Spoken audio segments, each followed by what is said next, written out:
Hello guys and welcome to TFT Worlds, Day 2, Game number 5. Enjoy. Spats, you were just going to go through like, is it going to be mascot? Is it going to be Oxford?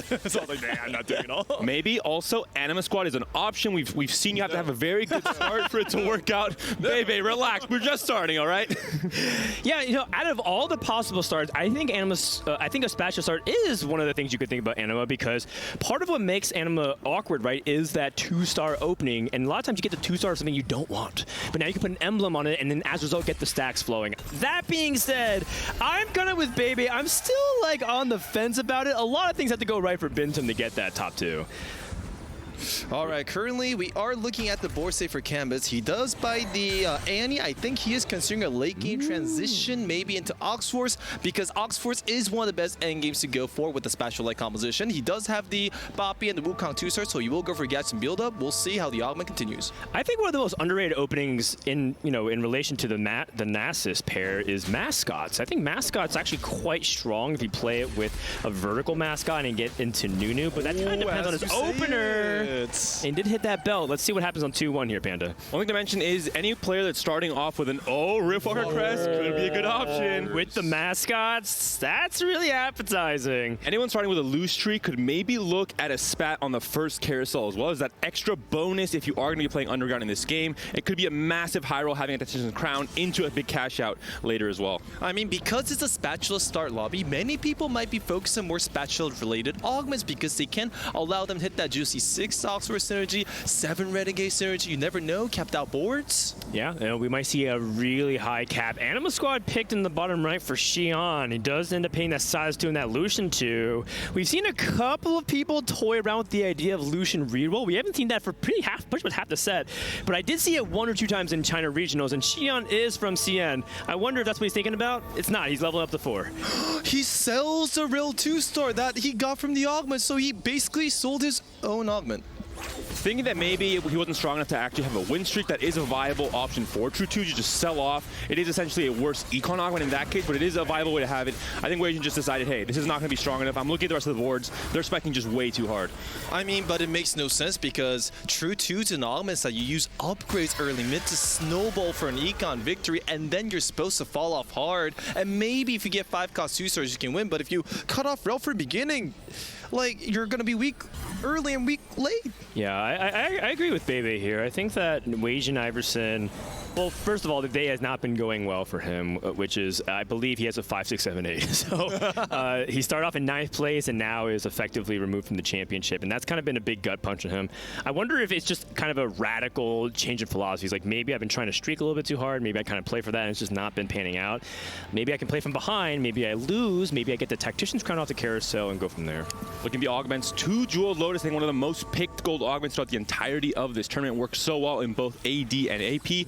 As long as you haven't slammed a JG at 2-1 like many players, especially from China, tend to do. So usually in a special lobby, the players with the Oxford, as you can see, a player with the Rammus Oxford spot and Nanny is usually favored because that is a spatula itemization that does scale the most. So we did get confirmation, not that I'm ignoring what you said, Bebe, but Weijin Iverson's admin is at the start of combat, all admins gain 40% attack damage.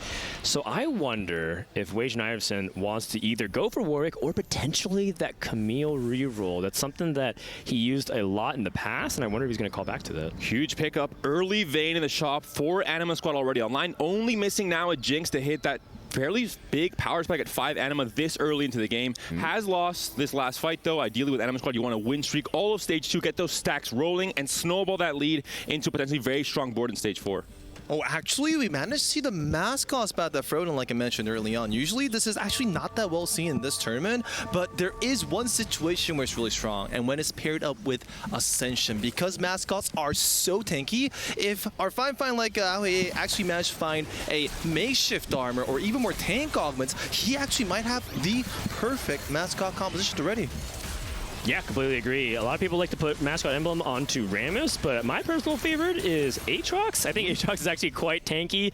It almost feels like Aatrox needs some sort of emblem in order to really pop off. You're talking about Brawler emblem or mascot emblem or even Mech Crest. Mech Aatrox. Some people do some crazy stuff with that unit. Especially early set, I think Aatrox felt very underwhelming. Maybe still does to some extent, but in the right setup, we got about Hearts board with the right items, like you're mentioning the mascot emblem, really makes Aatrox shine. Okay, so since we're offered a component anvil as a start for the first Crystal, every player in the lobby will be able to find their spatula itemization of choice. It is slightly unfortunate no spatula showed up for that one player to get Force of Nature to make everybody excited. I'm kind of sad about that. Is there any good thing you guys see in particular that can be quite interesting? It kind of depends, right? So it's like all the people who have things like Anima Squad should be able to get that second Anima Squad, and all the people that have that Oxfords can get 4 Oxfords really quickly. Outside of that, I don't really think like I see anything that's particularly outstanding. There's the chance at 3-2 to have an augment that could give you a second spat as well, depending on the tier of augments that are offered. Okay. That could be what some players are waiting for if they haven't found the right option to lock into just yet. Oh, this is really strong. Wormog's mascot spat onto a Blitzcrank's 2-star. Man, that is what we call CANCE. Baby, you lost Tell me how you really feel, baby. No, I didn't say it. Well, the Warmog's the HP synergizes really well with the HP regen because it's percentage based. So the more raw, flat HP you get, the faster it heals. So it's really, really dominant. I really like the spot that he's in particular. And Jipok already locking onto that Renegade's combo that we saw all throughout yesterday, today as well. I think we mentioned it at the top of the show as well, Dan. Your favorite Renegade fried rice. Just so strong at pretty much any stage of the game, especially when you get to that late game. You can slot in all different kind of threats and Belvets and Aatrox is at the front line. And it's just so versatile overall. Yeah, it makes sense actually because with the Renegade it helps you cap really high, but the downside is your early game is not very good. I think it's just because the earlier Renegade units are so weak. You have like 1-star Lucian or 1-star Silas. It just feels like your Renegades actually don't benefit from any traits. So the biggest problem with Renegades is that there's no space for a Renegade comp to give the Renegade spat to. So usually you want something like maybe like an Acel to hold the Renegade spat, but since the composition desires so much units like Silas and Lucian, they just can't fit those cards in. Yeah, and I mean, with Talon used to be the way you stabilize back in the 8.0 base set of Monsters Attack, so you can kill a bunch of these units. It doesn't feel like Lucian, at least especially after that post-nerf, is not really the same. Looks like Enzo might be leaning into Duelist we saw on the side there, but Infinite Team spat already locked in for Weijin, one of the strongest openings in the game. So when you hit that 5 Infinite Team very early on.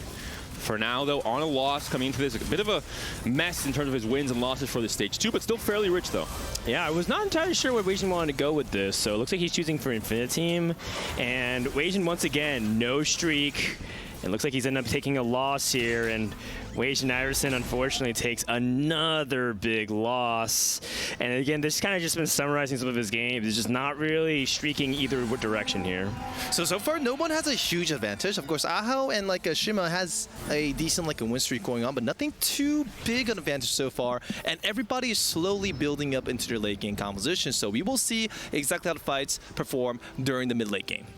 And Cambiz looks like he's in trouble, 64 HP. I'm not sure if he has Underground in or not, but just a huge amount of losses for this stage of the game. We talked about him being a player with 44 points that needs to have that first place to even have a slight amount of contention for that top 8 spot after these next 2 games. So just maybe trying to play as risky as possible, trying to get that big reward later into the game. I feel like a lot of players, when they feel pressured to get first place, they try to go for loss streaks into a full econ if they see the angle. But usually when you want to go for a very decent like a first place, you got to go for a powerful composition. It's a bit different.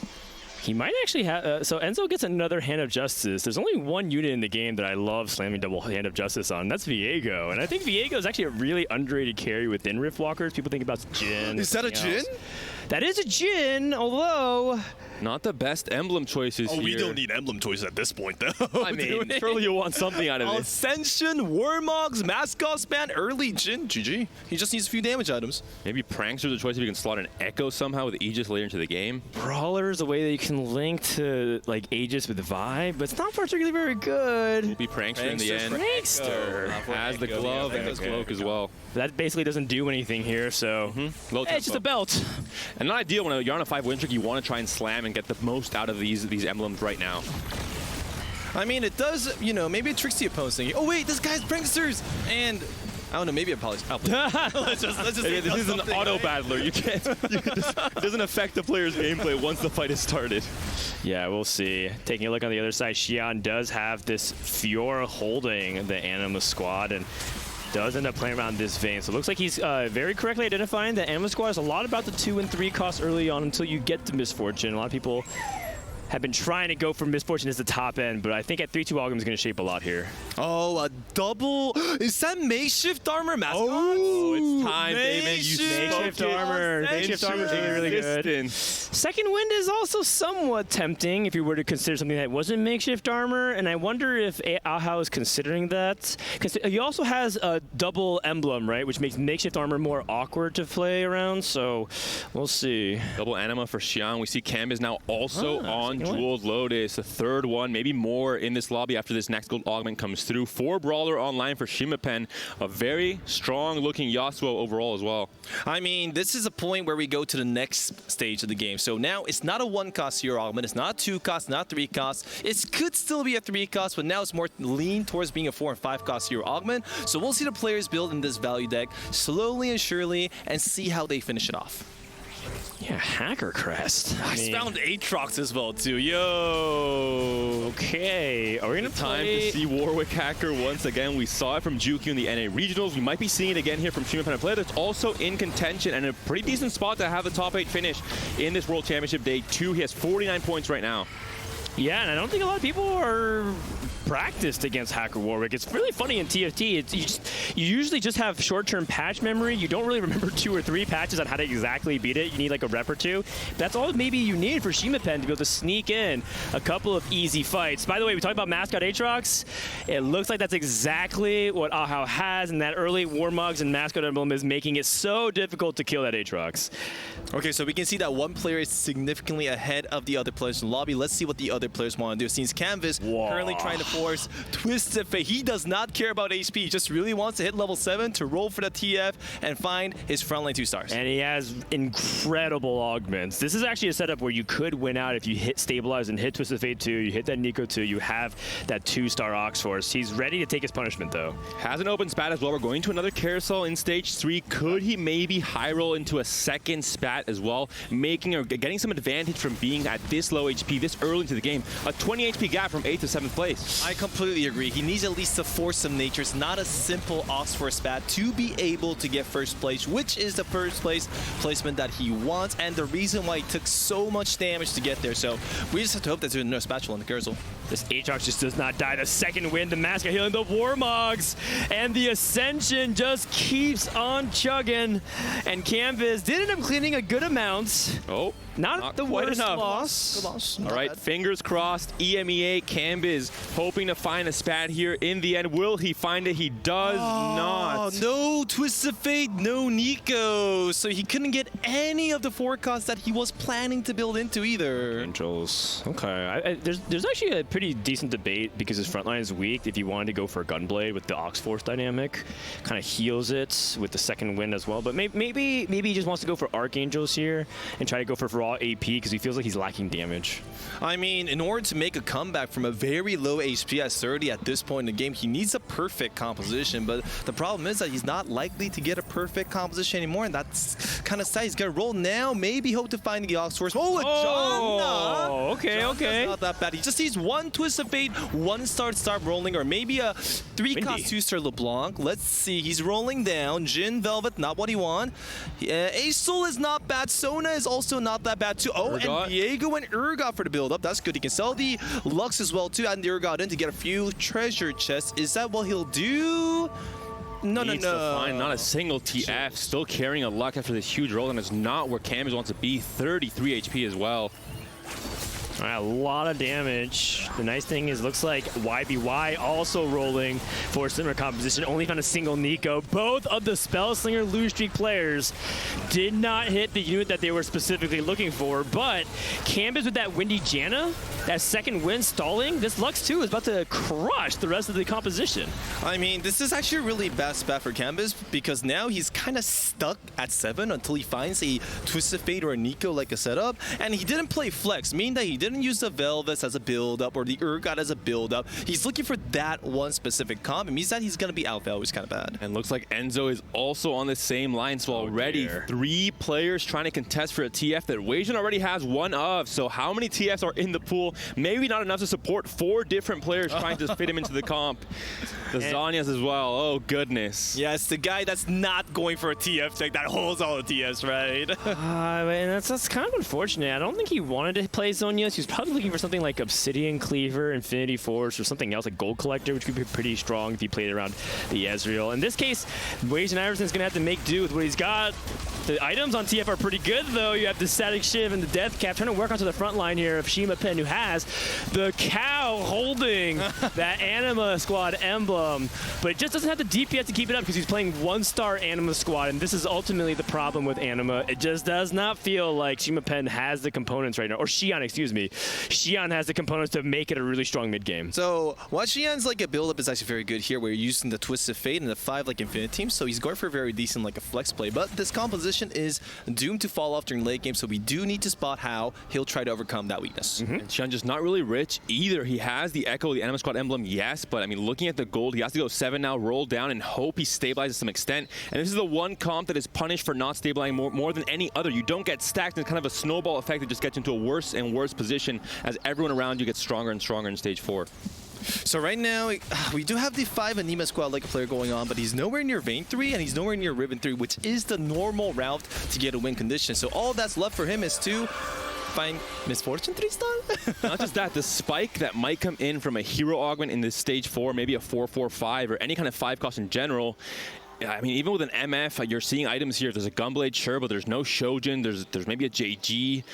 He might actually be hoping for no hero augment in this case, just to make sure that people don't spike like crazy with 5 costs or get a 2-star 4 cost. Wow, he's not even keep up. He's not even rolling.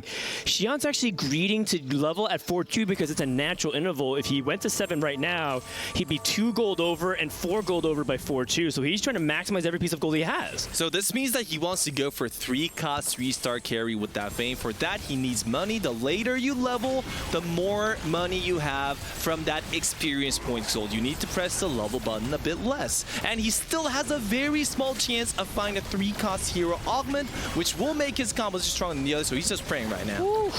I'm wondering if we see a 4-cost hero augment now, and everyone pulls the TS out of the pool. I really like this adaptation by Ahau, who is playing Mascot Echo as a way for him to tech in that prankster and kill 2 birds with 1 stone. We talk about all these threats. Let's see what happens on 4-2. It's a 4-4-5, and that's not what I think Xian wanted to see. I mean, this current patch, there are decks that are much stronger with 5 costs like Infinities and much weaker with 4-5 costs like Anima Squads. He does pick up a Janna. That's not the Canvas picking up the category 5 Janna carry. I mean, already has the Archangels on Janna as well. Could that be the saving grace when he knows that TF is so contested?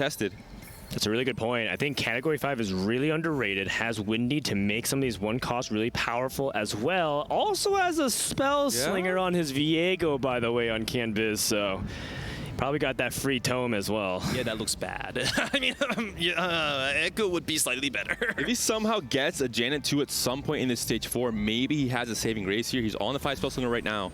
Well, you say that, baby, but don't forget that there's Jewel Lotus and there's Windy, so if the Viego can get to 2-star, there's a possibility that this Viego can do some damage. Hey, no tank items. He's gonna get mulled over because he has like Fiora 1-star. Viego yeah, his front line's pretty bad. I agree with that for sure. So he needs front line really bad right now. And just doesn't have the HP to try and go A to try to get the 6 Spell Slinger in with the Nico. So just a tough position overall. Lost so much HP in the early game. Can this Janna do enough? Can this Janna carry him to level 8 and to that next trait spike? Oh, the Janna Twister! Not in time! But he still wins it at the end. The Sona does it. The EMEA on EMEA action. Both players from EMEA on the same exact augment as well. Yeah, Enzo trying to play for that guaranteed spot. Just has to make sure not to avoid going bot 2. If he can get, a couple of 5ths or 6th, I think he should still be clear. So Enzo just making sure that he's playing safe and stable, but he ends up being 3-way contested, including another French player. Gian is rolling for the Vayne 3-star, but look, only 6 Vaynes, only 2 Ribbons with all that econ as well, too. I mean, did him F2 and he has shiny, so maybe an opportunity to print a lot of gold. Yeah. Xian currently pretending he's Asuka right now at the moment. Oh! Could this be the way he gets back into the game? If he gets a few lucky chests, a few components, maybe that advantage could give him something. But facing off against Jipak, who has a Renegade Aesol, so tough with the Extinction event as well.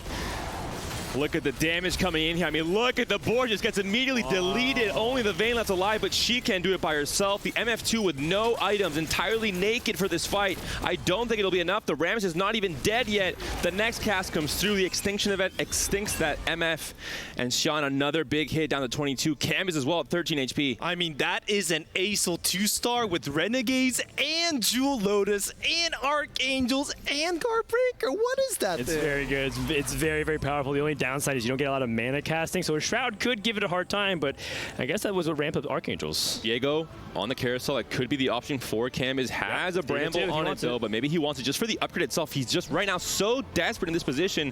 13 HP and maybe just 1 life at stage 4 if it's a big enough loss. I mean, I think it's kind of sad that there's like 3 Twist Fate players and there's no Twist Fates in the Curzel. I mean, this is Two times in a row. yeah. Wasian probably has 7 of them. Wow. Sometimes when this happens, there's 3 players playing Spell Slingers with Oxforce, and then the 1 in 15 player just all of a sudden catches all the Twisted Fates. He's like, oh, you guys want these? We talked about it. Here it is. The hacker Warwick is online for Shimapen. I think he definitely studied Jukyu's tactics over the NA regionals. 4 admin, 4 laser core, 4 brawler, only 3 hacker for now. Oh, I know the strategy. This is a legendary add-in hackers and take it out for 5 laser core strat, right? We'll see. He has the emblem though, which makes it a bit tougher to try and get value from that as well in the late game. Yeah, that part is clear. Also, I'm curious if he's going to slam QSS. He does. He doesn't go for the 5 lasers. This Vayne might be in trouble though. Warwick's going to jump right onto her on that back line. Yeah, and that's a huge portion of the damage for Xian. He can't take any more losses like this. I'm pretty sure losing a fight very convincingly here is just lights out for him. It doesn't matter how much his Urgot's going to print. And the Undertow won't stop the Warwick either. QSS, a great slam onto the MF. Gold has been printed for Xian, but when you have gold and you don't have HP, does it even matter? No, it does not. Look at that Viego, 1,096 on the crit. Eh? Not We're believers now. We're believers now, Froden. Not bad. Not yet, not bad, but also not yet. All right, we'll wait. Let's see if Cambus can continue to make some magic here. Has a Mordekaiser, so he is long in Oxforce. Theoretically, he could take out an Oxforce unit to play Mordekaiser instead. He has a pair of it. And Mordekaiser is really strong. In fact, I'm a firm believer that the best Spellslinger holder in the game is Mordekaiser, but he doesn't seem to be in a position to do so because he would destroy his front line. This was a really tricky situation for Cambus. Right now, he has an Echo, and he really wants to put that in, but he's like, wait, do I take out Nico? No. Do I take out Fiora? No. And Oxforce, he can't. It's so awkward, and he has to hope that he can survive. Thankfully, he's going against Xian. This might be a fight for 8th place. Is it really? We're still in stage 4. It'd be crazy to have someone die this early into the game, but right away, the Janna, the Archangels, is now stacking. The TF is getting the damage off. The CC is so big, but the Undertow does come off, but Vayne is dead already. The Viego doing so much. The MF with no items cannot do it by herself. Xian down to 2 HP. Slightly good. Slightly good. Slightly, okay, Bebe's upgrading it. Bebe, you are It is a man mine. with very high standards. By the end of this game, I'm going to convince Bebe that AP on Viego with Windy, Janna, and Jewel Lotus can actually deal damage. Second win is so big as well with the Oxforce procs. You're able to get that extra shielding, those extra few procs thanks to the HP coming in halfway through the fight. Yeah, I love the way Cambus has constructed his board. It's the same problem as we've evaluated Cambus. It's just he doesn't have that much HP at this stage of the game consistently and needs to make sure that he can win out. And that's the question. Can he actually do it? I mean, it's a very eco-focused strategy, so he does need to get good return per gold. I'm very worried about Xian's board at the moment. Has to roll down here. Oh. Has to find 2 more Vaynes, can maybe find an Urgot along the way, an Urgot 2 with the Anima Squad emblem. The 7 Anima is in for that AP scaling with a shiny as well. Misfortune 3? Has to roll now, try and hold those 3 stars to try and get a few out of the pool, min-max the odds of finding. The Vayne is found at the very least. All right. Maybe a Gunblade here onto the MF is the only option I'm really seeing. He could also try to itemize the Urgot because Urgot Zephyr does a very potentially as well. Oh, gonna be Ionic Spark in the end. Whoa, 3 cost 3 stars showing up across the map. Actually, it's a 4-5 cost hero opponent, and players actually decided to go for 3 cost carries instead of 4 cost carries. Yeah, quite unusual, but now we see the matchup against Wasian Iverson, who does have that Ezreal, and if his front line is not going to be able to hold, this is going to be a lot of A damage coming the other way. Vayne's trying her best, but 1 cast from Ezreal will now finally come through. The Urgot Undertow does come through in the very end. Will it be enough? It does not look like it's the case. Samira Cass can come through. The ace will finish it off. Xian, the Chinese player, down in 8th place. Cambiz, we're still waiting to see, can he actually win here? TF is great, but the Syndra stun comes through. Ooh. The TF is so low. The Sona's still alive. Can she kill the Syndra in the end? It looks like she can. The Anti-Cast comes through. And Cambiz stays alive, stays relatively healthy at 13 HP. He's doing it. Oh, by the way, Enzo is falling a little faster than I think he's comfortable with. He is within striking distance of potentially joining Xian in the bottom standings. I mean, the players at the bottom HP do have a lot of economy, so they are pretty well upgraded. It all depends on exactly how strong Enzo's board is and what the matchup is going to be like to decide his placements. And LeBlanc, I think he had to pivot off of the TF. He looked at the panorama in stage 4. He saw all this TFs out of the pool. Instead said, I'm going to go for LeBlanc as a carry and try out and hope this makes me survive long enough.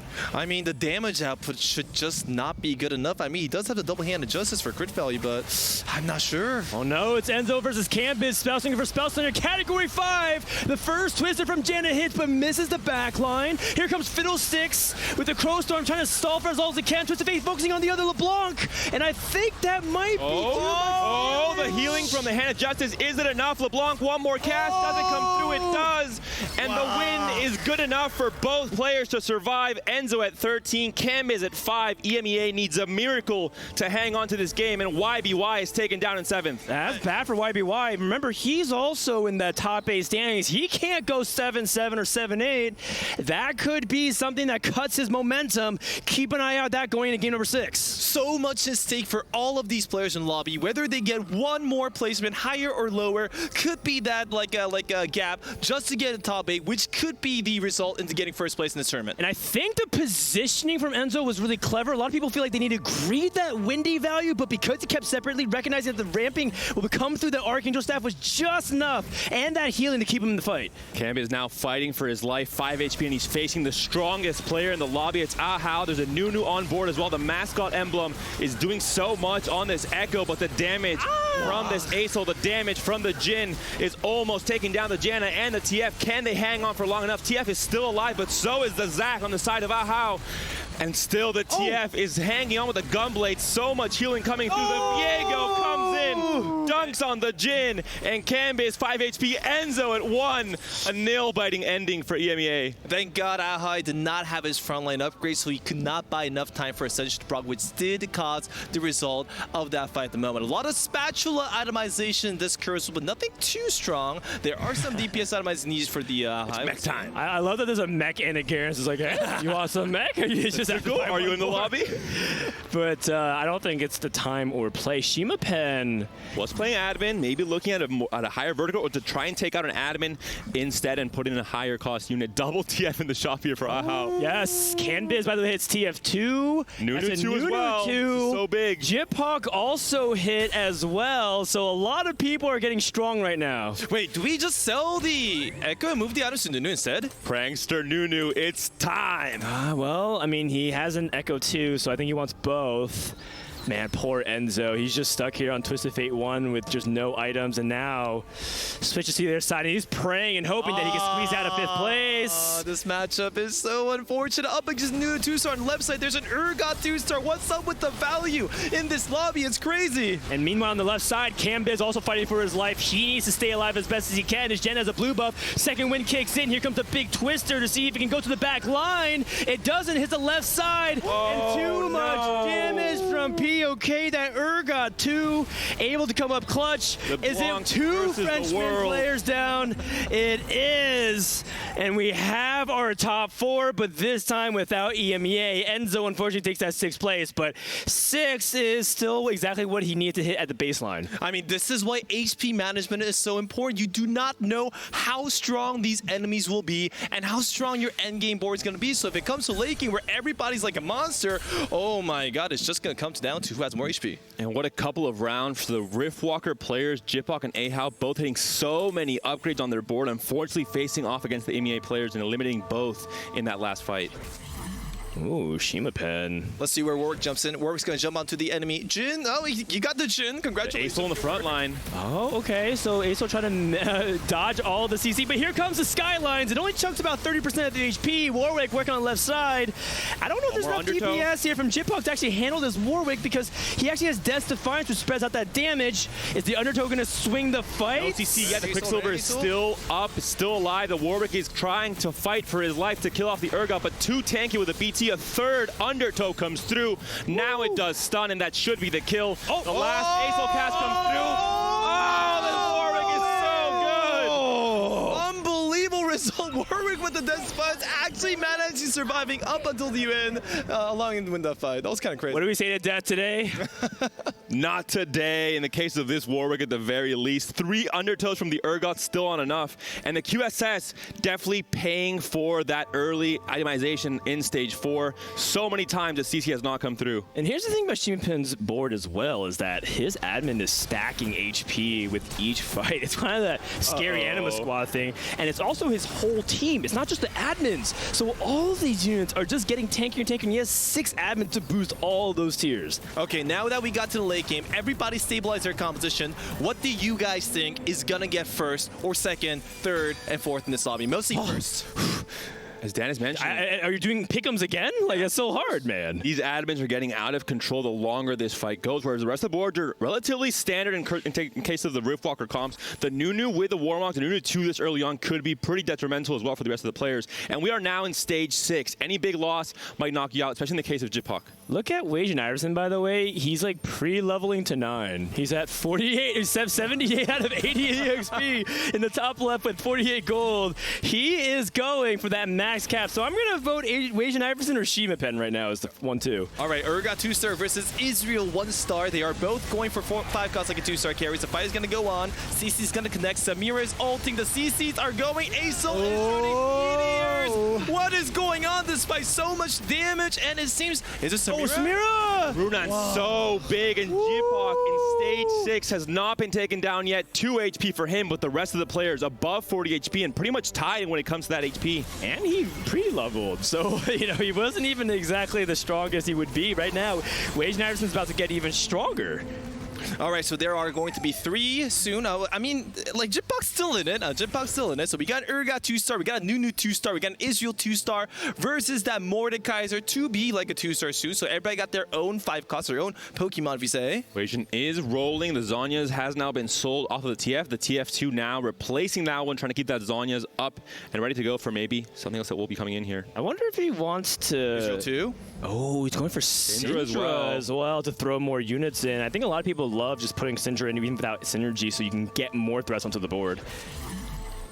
No more gold for Waging, though. Whose fight are we going to focus on here now? It's going to be Urgot 2, the Renegade Aesol player versus the Renegade Nunu 2-star player. Who is going to prevail in this fight? It kind of comes down to where the damage is going to be distributed. Whose Jin's going to aim? The Flourish is going down center. That's not what he really wants. Jitpok has another big meteor coming in. And it kills the Jin, so it's now down to the other Aesol. Not good enough. I think Jitpok swung this fight. Ahau is now under pressure, but if you look at how much gold Ahau has, he's now joined the level 9 club. Everyone has rolled down. Essentially 0 gold for Wage and for Ahau as well. Jitpok was almost out of it, but is still fighting for his life. He could maybe be playing spoiler throughout this end of the game. I think he's on borrowed time. He's at level 8. Everyone else is at 9 and spent their gold to get legendaries, and I think Jitpok is just so far away that he has to hope for a 3rd place, but he doesn't even have the HP to really favor him in that spot, because let's say he's in the scenario 2 people tie, he is most likely going to be in the deeper negative. Yeah, especially since he has Aesol as main carry. Where the Aesol uses his meteor is a big factor as well too. So we shall have to see exactly how it goes. And Mordekaiser 2-star found from Shima. Is that going to decide the fight here or not? The Warwick can sneak onto the Jin right away, and he does. Immediately kills off that Jin. It's all down to the Undertow from this Urgot, trying to buy some time, trying to CC the Warwick, trying to stop it from killing the Aesol before the Aesol can clean the house. It's once again Warwick versus the world, 1v3, 1v1. He does it yet again. Jitpok taken down. Ahau, who was at 40 HP 2 fights ago, is now down to 6. The Renegade players are going down. Yeah, slowly but surely. I mean, we do have Shima Pen and Wei Iverson as the top two. The question is, who can get that win? And Shima Pen needs it more than Wei Iverson does at this moment. And I don't know exactly what on this carousel we're looking for. Edge of Night can't be that bad. Wei Iverson's thinking about Sure Shot Emblem to really amplify that Ezreal and Samira. I mean, there were some itemization that could be useful, like Statics and Morellos, but it's already been taken by most of the players in the lobby. So nothing too much to add in. We do have Another Aesol does not buy it. Oh, he doesn't buy the Aesol. Not looking for the Aesol 3 as a win condition. Wants to get maybe the Jin 3 instead. Knows that it might be more effective considering. Now he does. Same Aesol, same Aesol, same Aesol. Same Aesol. Did he skip it? Oh, that's unfortunate. And now maybe regretting making this Aesol as well, having to decide between the two. I mean, he played into a decent win condition, which was 4-cost restart, but I feel like the timing was too late. Everybody's dead. Question, does this even protect the Jin? Oh! Okay. Good duck. Surely Warwick. Wait, no! The Echo runs away. The Jin is taken down. The Echo will buy some time. Aesol is still left alive as a secondary carry. Nunu almost taken down as well, but how much time can the Echo actually buy? Not enough. Aha, the player from China taken down. Does not look happy about this ending. Had a chance. He was first place a few fights ago. Wow, it's going to be Laser Corp Mordekai's 2-star versus our Fine Israel 2-star. Let us see who the victor is of this fight. And now here's a little bit of mind games from Shima Pen because he's taking out his hacker and saying, am I just going out through the front door or am I going to try to go through the back? And I think that's going to be a question that maybe Wei Iverson says, I don't care, I'm just going to clump up anyways. But the problem with clumping is it makes the skylines from Mordekaiser that much more effective. And the Undertow from the Urgot as well. I mean, Infinities can't be repositioned, so we'll have to see. Okay, what could potentially be the last fight in this game. Where's the Shroud land and misses the Mordekaiser? Whoa! The Urgot is big as well, but the Warwick, once again, once he gets one kill, can walk right onto that back line. Oh! Unit by unit. The Samira almost dead. The Warwick now starting to fight one by one. Ezreal? The Death Defiance is so big, and Urgot and Warwick do it once again. Weijin taken down to 19. We're almost in stage 7. I think one last fight will decide who's the victor in this game 5. So we weren't able to protect the same side as the Samira. What ended up happening is Warwick wrapped around and eventually gone through the back line. Weijin needs to find a way to make sure that he doesn't have too much focus on back line, but he instead is able to also supplant that front line so he can stall that Warwick. Also, the Shroud on Mordekaiser is much more huger than it seems. Whether your team buys that a few extra seconds for your Israel or not is going to be the deciding factor of the fight. And whether these players will get more Shrouds, more Zephyrs. If he Zephyrs the Mordekaiser, that will be game-changing. So we'll have to see. Yeah, it's not a damage issue for Wei Iverson. He's got a lot of scaling. He's got a lot of power. It's just he needs to make sure that Warwick isn't able to get to that back line and he Finds can ramp up Urgot that too. Sure Has Shot. a Sure Shot emblem as well, so a big upgrade. Garen too, so now you can go ahead and put that, remake this Garen. Actually, if he puts the Infinity Spell onto Fiddlesticks, that could make him weaker. Because he has You're less right, front line. because he has less front line. He's going to go for it, though, but maybe it works out if he clumps all the way onto the left side. It kind of depends on the Shroud, and he's not Anvil as popping his well. Anvil. No Zephyr, doesn't find a Shroud either. None of these big, influential late-game items. Maybe an item damage for Fiddlesticks can be good enough. And here we go, Hacker tagged back in. Was Wei Iverson tagged in? It was a bait! And the Warwick goes into the middle now, doesn't have that clean line onto the Samira, the Fiddle, trying his best. The Warwick now centered onto this board and taking too long to get these kills. This might be a completely different fight. Warwick is down. Shima Pen is down. Wei Iverson and NA takes the win. Frodan, you have to be happy about this finale.